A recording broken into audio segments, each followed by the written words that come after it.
বাংলাদেশে বায়োডিগ্রেডেবল ব্যাগের গুরুত্ব।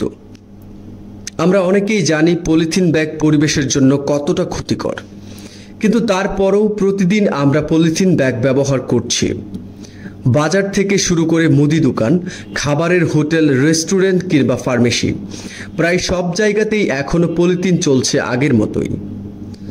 অনেকেই জানেন না যে বাংলাদেশ সরকার 2002 সালেই পলিথিন নিষিদ্ধ করেছে, কিন্তু বাস্তবতা হলো এই নিষেধাজ্ঞা পুরোপুরি বাস্তবায়ন করা সম্ভব হয়নি। একদিকে জনসচেতনতার অভাব, অন্যদিকে সহজলভ্য বিকল্পের অভাব। এই দুটো কারণে এখনও পলিথিন ব্যবহার বন্ধ হয়নি। এই পরিস্থিতিতে আমাদের সামনে এসেছে নতুন একটি বিকল্প, বায়োডিগ্রেডেবল ব্যাগ।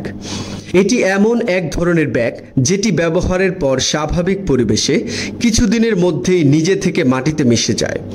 প্লাস্টিক বা পলিথিনের মতো শত শত বছর ধরে পরিবেশ থেকে দূষণ করে না, ফলে এটি পরিবেশ বান্ধব, নিরাপদ এবং ভবিষ্যতের জন্য টেকসই।